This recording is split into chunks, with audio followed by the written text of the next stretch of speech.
Alright everybody, let me get this mic set up here. Hope y'all can hear me a little better. Let me get the mic set up. Hopefully my head don't come into the frame too much like this and stuff. Just set up the camera up above me so it's a little bit better for everybody to see. Hopefully my mic is fixed. The bell housing's off. Didn't have it on camera. I didn't have anything set up yet, and it was a nightmare. I actually had to chisel off both of them and cut them off. Used some carbide bits and tried that. Tried the air hammer and tried everything. Torch, obviously first, but they weren't coming, so I'll end up hot tanking it, and I'll deal with these later. Chase all the threads. This unit, it's an 08. What is this? This is in a yeah, it's a 08 Sierra GMC. It had some really strange problems. Vehicle has other issues, but transmission problems. It's got like a there's no 3-2 downshift, or there is, but it's like an intermittent no 3-2, and then a couple of times it neutralized on me when I was doing the test drive. A lot of weird things. It slipped a couple times, but not like constantly slipping all the time. Like you could drive it and it would seem like it was working fine 1 minute, the next minute it was not. Fluid level was low. Add a little fluid. The fluid was dark. We added a little fluid to it and drove it. Still, it kept having those problems. And the power issue, I believe it's something to do with the exhaust. It had a catalytic system replaced. O2 sensors weren't tight. One of the O2 sensors, let me see if I can find it actually. We did remove the one that was bad. Oh, where's it at? It's over here. Here it is. It was wasn't, well, I mean, it was installed, but it was still loose, but the wire was touching the front drive shaft, and it was just totally chewed through, obviously causing problems. I mean, that's, yeah, is it even connected at all? No, there's nothing left. It was totally separated, one of the wires there. And but anyway, I mean, it needs the new O2 sensor. They did replace all four, it looks like, when they did the exhaust, or maybe they just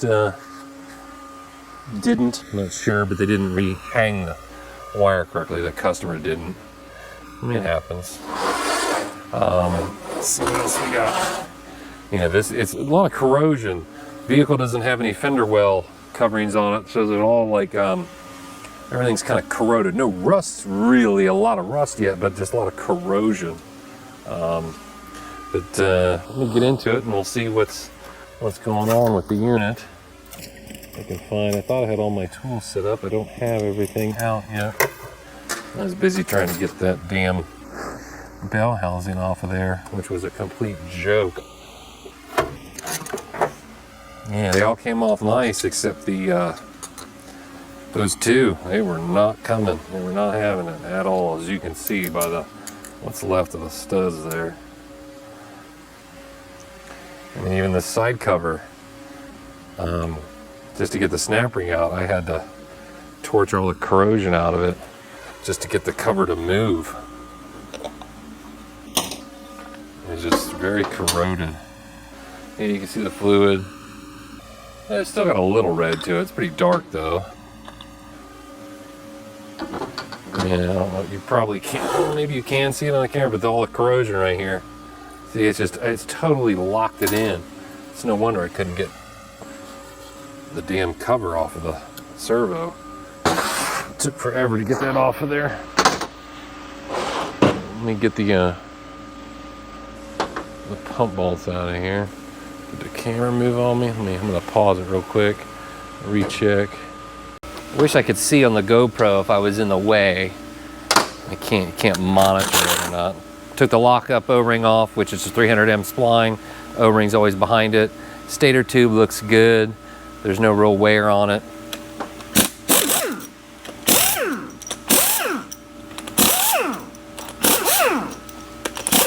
I'll see a lot of times too when I get these units. I mean, this one hasn't been into, at least I don't think so, but like people will rebuild them, they'll save money, they'll just leave these O-rings on here, and yeah, that's a no-no. It gets flat. These are flat, I could see it.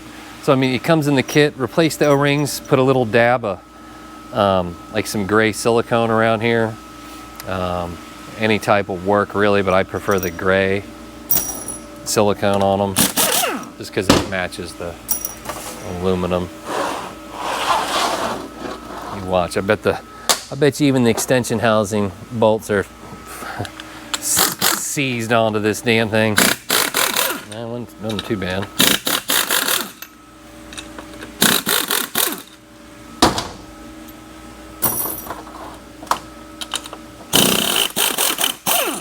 Yeah, a little on that one.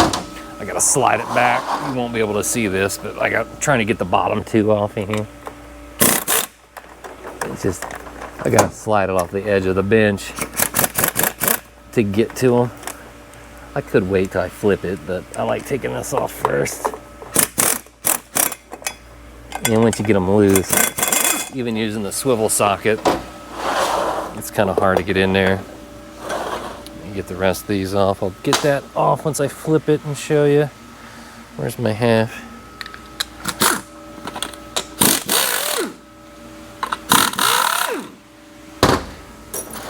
Get the MLPS off. Neutral safety, manual lever positioning switch, whatever you want to call it. I call it the MLPS.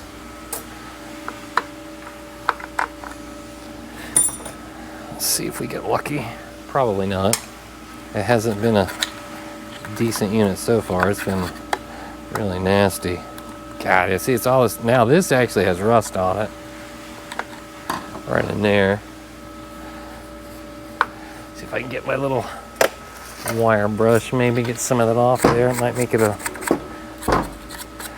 There's no lip on it.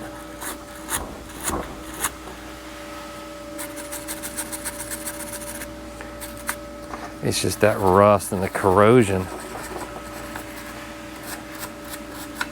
And this might not even help any at all, but there's not much else I can do, because if it doesn't, then I'll end up breaking the center out of that when I do pull it and really start prying on it.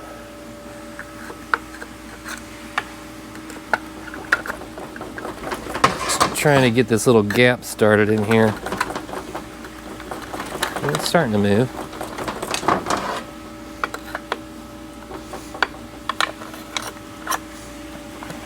There it comes. Good, didn't break it. And these T45s, I always take these off of here. You trust me, heat this. There's a boss for each of these bolts. Heat the ever-loving crap out of those. If you have one of these units out, get these bolts out and just replace it with a regular pan bolt or a comparable bolt.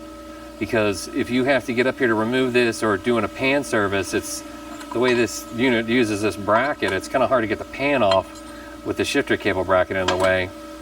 So it's a lot easier to come up when this is in the vehicle to come up with your 13 or swivel or whatnot to get these off, because these, when it's in here and it's up that high, these will strip, they'll break, and forget it.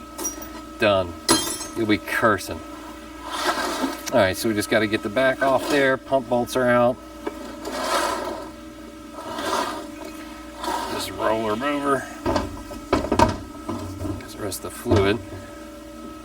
Yeah, see how these, because your swivel, see if it, hopefully you can see it, but see the swivel gets in there, you can't really get into it because it's sitting down on itself. It's usually why I'll pull it off the edge of the table like that, or if you get something to prop it up on. I use the old, I have an old 350 low and reverse piston, and on these it's just made such a way that how these have this flat spot on the underneath of it. It holds it up just really good. You see, when it's real tight, your socket gets stuck in there. That's why I usually do it from underneath. You just got to pull it away.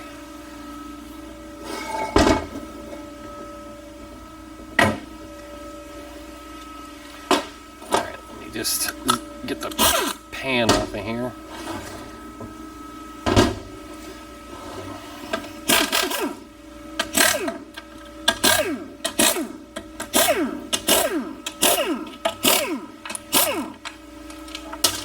Actually, I need to move this over here so I quit reaching in front of the camera.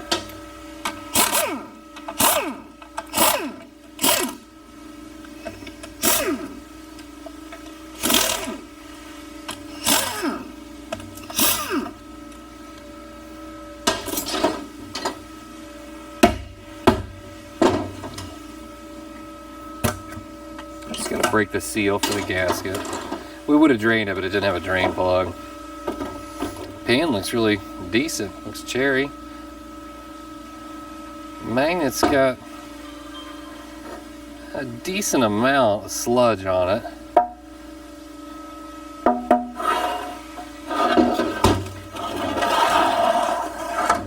I got a decent amount on there. Let's see how the filter. Is the filter flowing? Yeah, the filter's still flowing good, so the filter's not really clogged. There's a deposit back there. Yeah, it's not clogged on the filter, so that's good.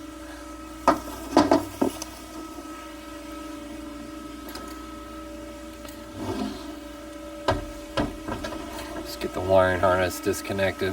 There's your input speed sensor connection. It's popped out of there. Yeah, it's not an aftermarket harness, so numbers, looks like some GM build numbers on it.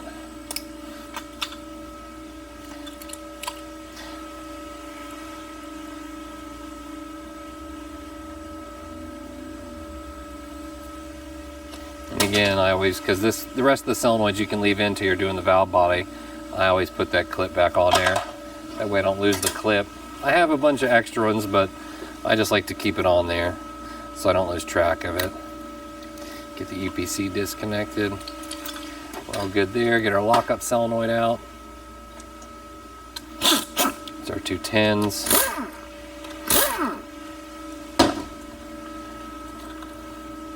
Came out really easy. The O-ring, yeah, O-ring's really flat. He has one to put them bolts over there.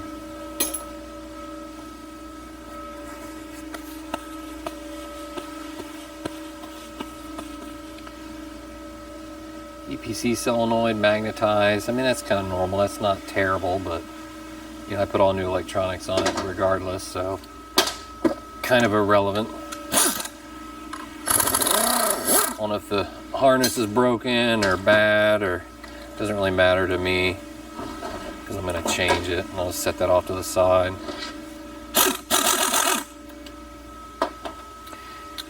Get our 1-2 accumulator off first. You got 2 short 10s, 1 long 10. Yeah, see, it's the later design 08. They use just the small single spring in these instead of the double.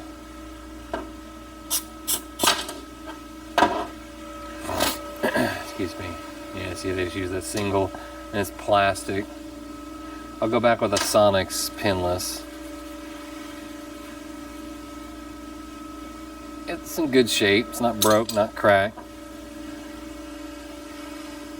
The bore looks really nice.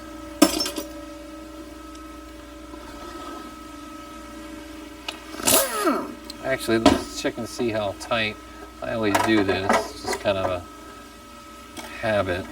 I'm always curious as to how tight the bolts are on the unit prior to me taking it apart. So I'll get the torque wrench out and see what we're at. I'll check these 8s first. We get at 12. Let's just jump it to 15. 16. See if we get a 7.5. 8's where it's technically from the book. It's supposed to be 8, 6, 7. I always put mine back at, I do mine at 10 and I jump to 12. So I'll tighten them all with the new gaskets down at 10, then I go back over them again and I do mine at 12. So I do a little more than the book says. 8, 8. That one didn't even hurt that, nothing. Didn't even really register. 5.7. I don't know if you can see it. Let it stop blinking. Try a different one. Yeah, we're at 16. See what this one gets us. 6.2. So I mean, yeah, it's just from the case warpage, heat, and things like that. They do work themselves loose a little bit.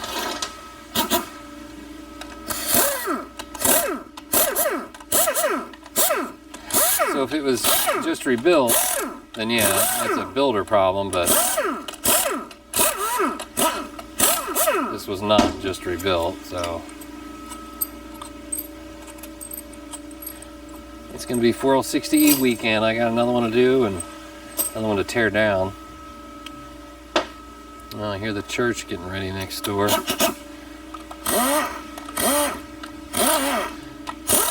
Hopefully my mic won't pick them up because it is really loud.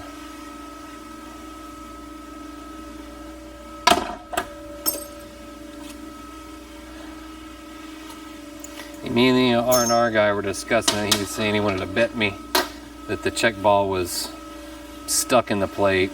I mean, it's probably gonna have plate wear, they all do, but I can't remember if he said stuck or passed through it. Don't look too hateful. Let's see it from here. Not real bad on the plate. Being an 08, it is a molded gasket. Valve body plate. I think you can still get them some places. I don't. I'll end up putting a Transgo plate in it. I won't reuse it. Or even put a mold one back in. Oh, that's really on there.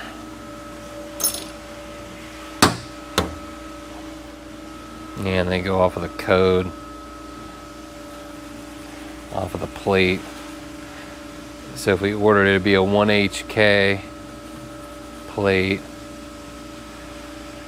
Yeah, I mean the third is a little beat out, not too bad. Plate looks pretty decent, really. But it's a standard on my builds, you know, where I replace the plate regardless. If I'm building it, I'm putting a plate in it. Oh, that's in there, jeez. Good Lord. That's your 3.4 accumulator again. That's just their standard. I'll go back with a Sonex in it, a pinless one. Yeah, so the valve body has not been touched. I'm looking primarily at the TCC right here, or at least it hasn't been pinned or had a Sonex oversized sleeve put in it. Now the valve's still loose here. It tells me that, you know, it's just never been addressed or whatnot. And I'll pin that. Some people don't like that, but that's what I go with. I pin them. So when it goes in a lockup, it's a very positive lockup. People might bash me, but that's just how I've always done them. It seems just to work really good for me. Got one check ball here. I hear the drum starting. I need my other pick. Still can't find my damn magnet. Okay, let's put this up here. I'm gonna tip it, get some fluid out, get the wiring harness out.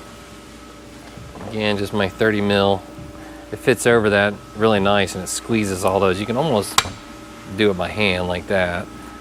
And then you can just push it right out.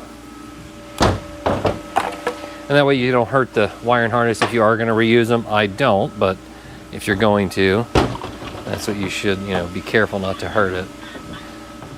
That's normal, that sound. I don't know if you can hear it on camera, but it's just a low one-way clutch in the back squeaking when I'm rotating.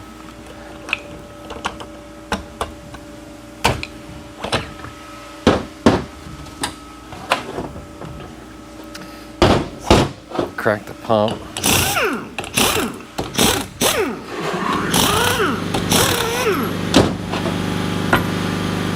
Yeah, this one did also have a input speed sensor error, which is right here, which kind of sucks. You can't replace it unless you pull the whole unit out and crack the pump apart. Now, like the 4L80Es, you can do it from the outside.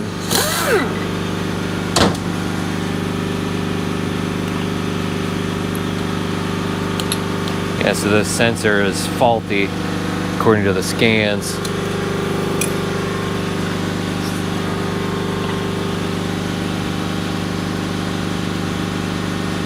Checking inside the stator tube for any wear from any ring wear. Feels good. Pump surface is really nice. This needs a new bushing. That bushing is starting to walk a little. It's got a really sharp edge. It's starting to come out. I mean, the whole unit's going to get new bushings, but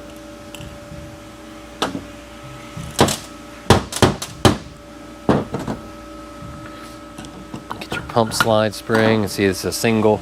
You know, it's conical shaped at the ends. I forget what year they changed that, but I mean, you can put the double spring back in its place or vice versa, move them around and swap them around. As long as you have a double or that spring.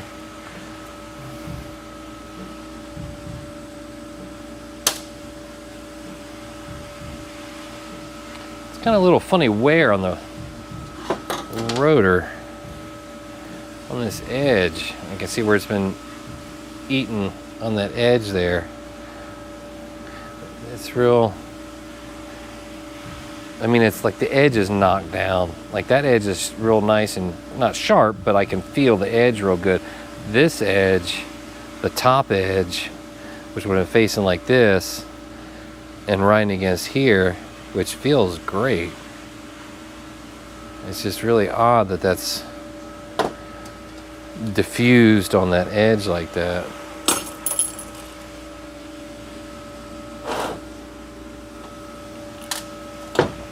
Yeah, the pump bushing is finished.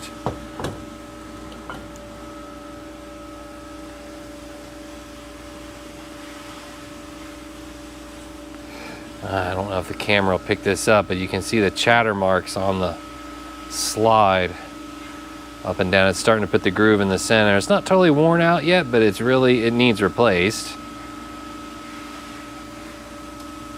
I don't know how well the camera will pick that up there. Like I was saying, I wished I could see what you're seeing so I could kind of make it a little easier, because I don't have anyone holding a camera for me or anything like that.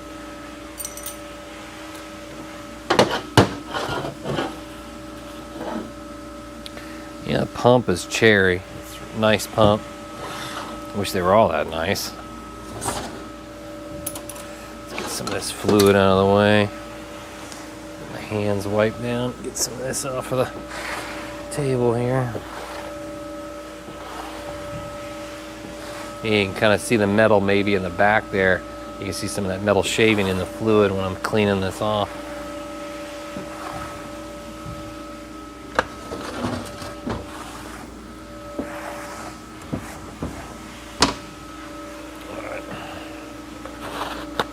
I don't want to hear nobody complaining about me not wearing gloves either. Ran out and it's too cold. I'm not leaving to go get them. I got 3 units to tear down. I'm kind of pushing in on the reverse input drum, and it did, you can't see down here, but it allowed the band to come off that anchor as long as I keep the pressure on it. And just get your anchor out of the way. Get your pump washer off there. You can see the reluctor wheel for that input speed sensor.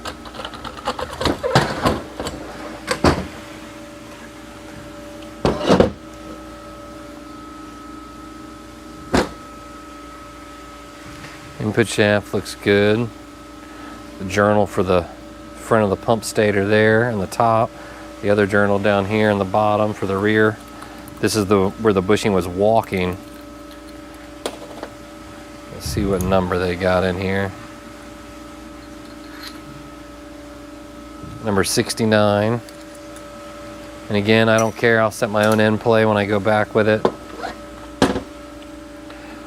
3.4s have, they're not burn smoke, but they do have a, I mean, that's at least, I could get the feeler gauges out and look at it, but I mean, I can fit the edge of my pick in it.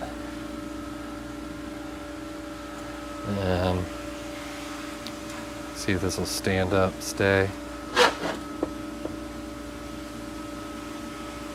Grab my calipers real quick just to see if I can get an idea. I mean, if I had to guess, I'd say it's like 80 or something.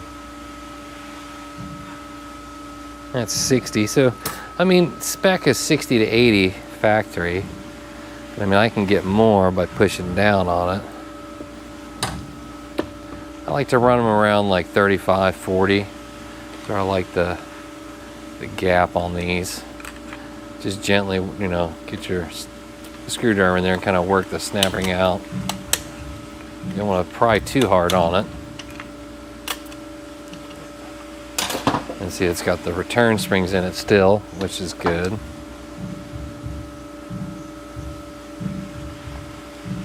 Pressure plate, top plate looks nice. See if I can get them all out. They're gonna fall apart on me. Get our anti-drag springs and wafers out here. Oh, there goes the band.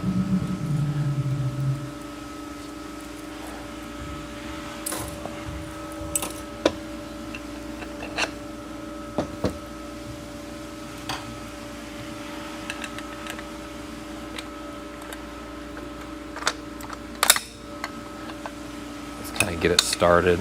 Just be careful because these are sharp, real sharp edges. You can cut yourself easy, especially on these, like right in here. Like if I would have grabbed that, just ran my thumb up that, like that, just slit me wide open.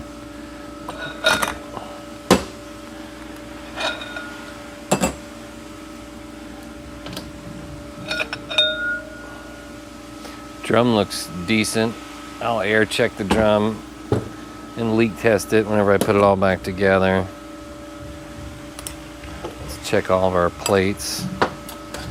Torrington bearing, not blown up. We'll go over the sprag in a second.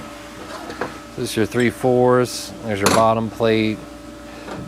You can see a little hot spotting on it. Nothing crazy. It's not burned up, but it's starting to go. I think the vehicle has 160 on it. I mean, it's not bad. Some guys have actually reused that stuff. I won't run those. It's getting all new stuff. Let's check our forwards. I mean, looks cherry. Just minimal hot spotting. No knurling on the forward friction teeth, which hopefully it doesn't have the SKF sprag in it. I hope, because then the hub will be bad.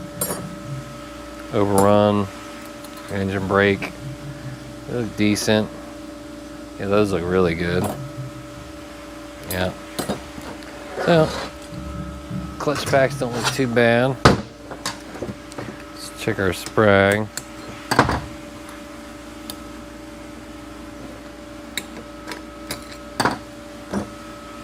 Yeah. Sound like crap sitting down in here. So that's what'll start eating it up, is what little clutch material does come off of stuff. It just starts to deposit in there and it starts pushing. It's not worn out yet, but it doesn't take much. Once you get a lot of contaminant in here, it'll start to eat this away off of that copper. The race looks good. That is starting to wear. It's actually beveled a little bit.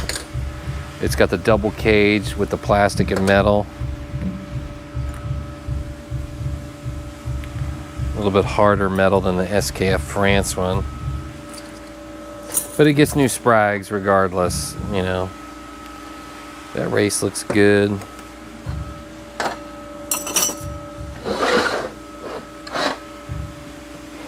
Reverse input drum. 2/4 band. Drum looks really good. No grooving at all, just some shadowing to it. Little bushing wear inside of there. And it's going to get all new bushings. No grooving from the pump stator, which is good.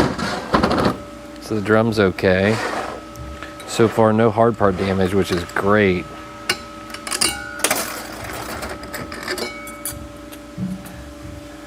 Reverse inputs look nice. They're just a little black. I mean, they're not burned up and charbroiled.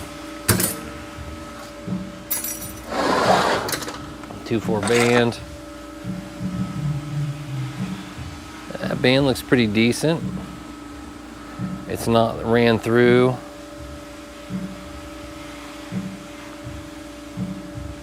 Yeah, it's OEM band.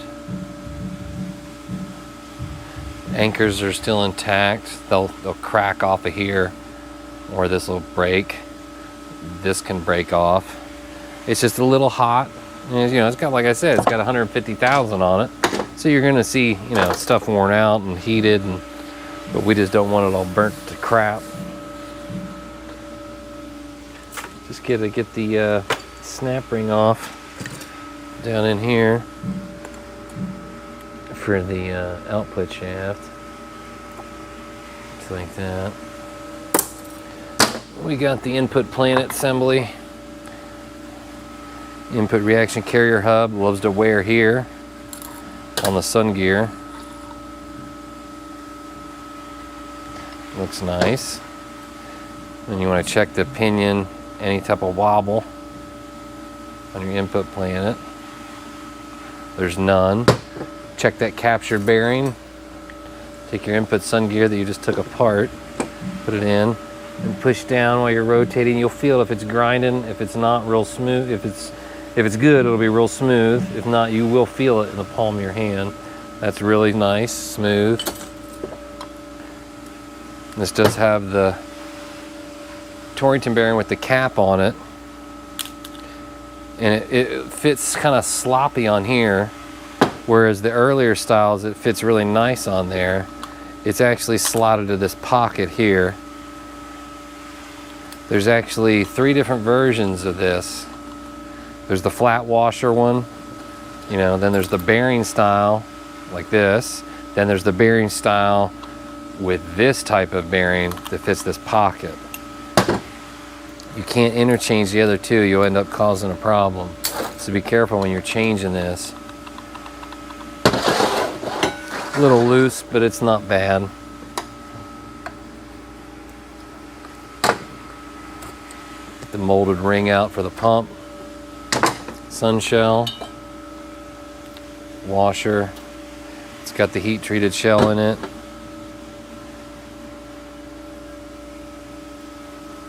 This is that gear. That bushing down inside there is where this gets the wear from. It's too loose like this. You could actually get a Sonics makes a wide bushing, a taller bushing. If you have that, great. If not, you have 2 of these bushings, double stack the bushings on there. It works fine. And then you get, it's actually a little taller than the Sonics bushing. Stabilizes it better. That way you don't get any kind of wobbling around. And we just got the center support snap ring.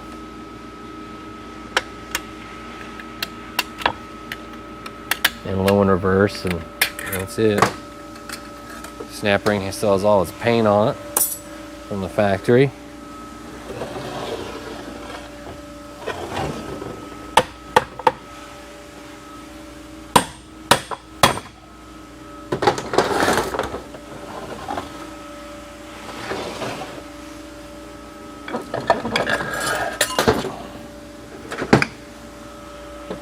This is our low planet, our center support.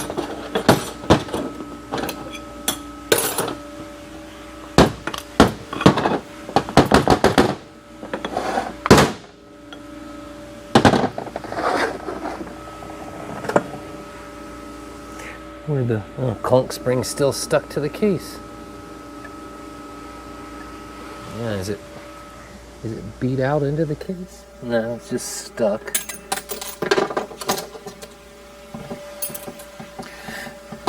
See the output shaft, the journals look good, the splines look nice. And then let's see, we'll start how it came out. And then you got the the center support.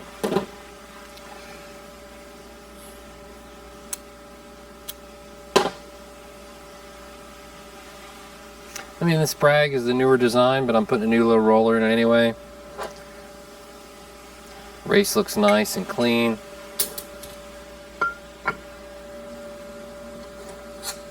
You got your low and reverse clutch pack. These are a little hotter, you can tell by the color. Steels aren't burnt by any means, but you can tell the discoloration on them. They have gotten a little hotter.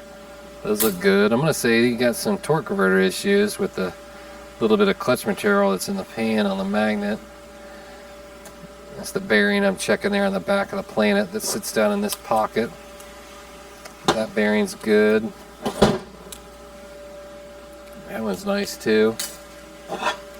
You gotta check your pinion on the planet. Again, any side wobble is no good. And you want to look down into the gear mesh too. If you see any kind of weird irregularities, you want to pay a little closer attention to it. Feels good. Then to test this captured bearing, you need your rear sun gear. Same deal. Put it in there. Push rotates. Nice. Nothing wrong with that. And this is the updated output, or your rear ring gear hub. See how it's kind of dished nice and smooth. It lubes this planet better. They changed that in 08 actually, same year this is out, so this is the first year for that. Bushing wear, minimal. I mean, it needs a new case bushing, but that's really nice. The splines are good. So yeah, it's not a bad unit at all. It'll be a decent build. I mean, I might find issues in the valve body. I won't know. I mean, it's gonna, you know, it does have the input speed sensor problem. It's getting all new electronics. I still have to get into the valve body, and I won't do any of that testing until it's all cleaned and everything and all that stuff. So I always do that last. And see, if you angle the park rod just right, you can leave it set on the bench or whatever you're doing and let it drain. You won't hurt it any. Kind of helps get all that fluid out so you don't put it all in your washer or make even a bigger mess than you already have. Yeah, there's a decent amount of metal in it. I could see it in the fluid. I don't see any metal wear in the unit though. None. So, yeah, I gotta get it all washed up, get it cleaned up. I'll be doing another video tomorrow, another teardown. Like I said, I have another teardown to do. I have another 4L60E. Actually, two more 4L60s to tear down. Or for one's the 4L65 Z code out of a Cadillac, and the other one is like a donor unit they brought me. Yeah, see, look at that. Look at that metal in that's in that fluid. And there's, you know, I'm gonna converter maybe. I don't know. Didn't have a torque converter clutch air code. Scanning it and driving it, it had a good lockup, felt like a good lockup. Well, we'll see. Like I said, the vehicle does have other issues going on with it as well. It could play a part into making the trans act up. But yeah, I just got to get everything cleaned up, price it out, and I appreciate everybody watching.